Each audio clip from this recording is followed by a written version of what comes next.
નમસ્કાર. આજે તમને એક દ્રશ્ય બતાવું છે જેમાં ખેડૂતો ખેતી કરવા પહોંચે છે પોતાના બળદગાડા સાથે અને ત્યાં તેમના ખેતરોની ઉપર તેમના માથાની ઉપર ડ્રોન કેમેરા ફરી રહ્યા છે.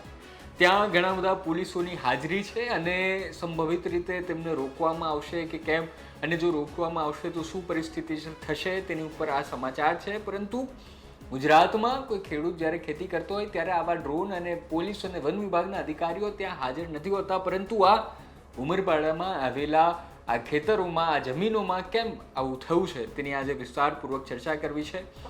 સૌ જાણે છે સાગબારાના ખેડૂતો, ઉમરપાડાના ખેડૂતો, વન વિભાગના અધિકારીઓ અને આ ત્રિકોણીય જંગમાં વચ્ચે પડેલા સાંસદ મનસુખ વસાવા. આ ચારેય જણાનો જે વિવાદ ચાલી રહ્યો છે, જે ચારેય ખૂણાઓની વચ્ચે અમે ગુજરાત તકે તમને તમામ લોકોના સમાચાર આપ્યા હતા કે આખો વિવાદ છે શું. સાગબારાના ખેડૂતો, અમુક ગામના જે સાગબારામાં અમુક ગામના જે ખેડૂતો છે તે સુરત જિલ્લાના ઉમરપાડામાં આવેલી જે જમીન છે ત્યાં ઘણા સમયથી ખેતી કરી રહ્યા છે તેવું કહેવામાં આવી રહ્યું છે. અને હવે જે છે તે આ વિવાદ વકર્યો છે, તેમને ખેતી કરતા રોકવામાં આવી રહ્યા છે અને આ લાંબા સમયથી જે ખેતી માટેનો વિવાદ ચાલી રહ્યો હતો તેમાં મનસુખ વસાવા જે છે તે ખુલીને બોલી રહ્યા છે અને સાગબારાના ખેડૂતોને સમર્થન પણ આપી રહ્યા છે. આજે આખી ઘટના બની છે જેમાં સાગબારાના ખેડૂતો બળદગાડું લઈને પહોંચ્યા છે.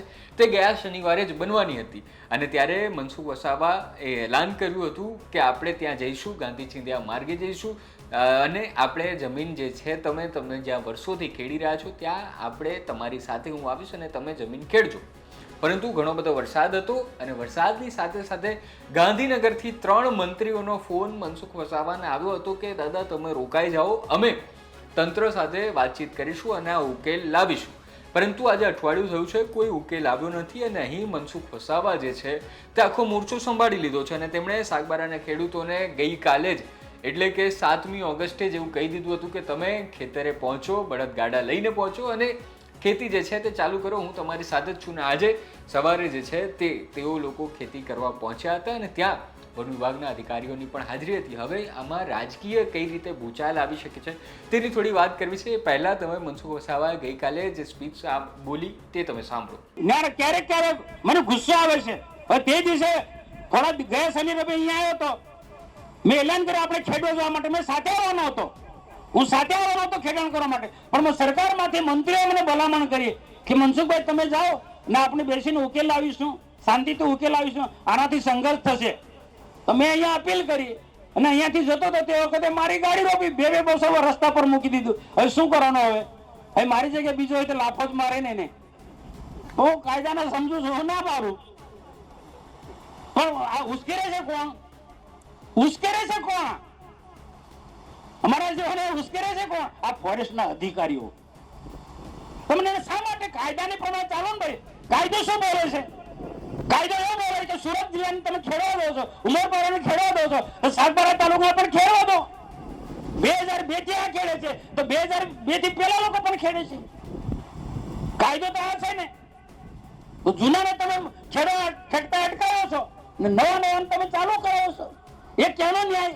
આખા વિવાદમાં હવે શું પોઈન્ટ્સ તમારે જોવા જોઈએ, શું અત્યારે દ્રશ્યો દેખાઈ રહ્યા છે, શું બિંદુઓ દેખાઈ રહ્યા છે તે તમને જણાવું તો સૌથી પહેલા તો સાગબારાના જે ખેડૂતો છે તેઓ ખુશ જરૂર થશે કે તેમની સાથે કોઈ મોટા નેતાઓ છે તેવું તેમને લાગશે. એટલે કે જે નાંદોદના ધારાસભ્ય છે તે પણ તેમની સાથે, જે ભાજપના જે લીનાબેન વસાવા હતા મહિલા ઉપપ્રમુખ તે પણ તેમની સાથે છે અને સાથે સાથે સાંસદ પણ તેમની સાથે છે. એટલે કે સાગબારાના ખેડૂતો અત્યારે ખૂબ ખુશ છે.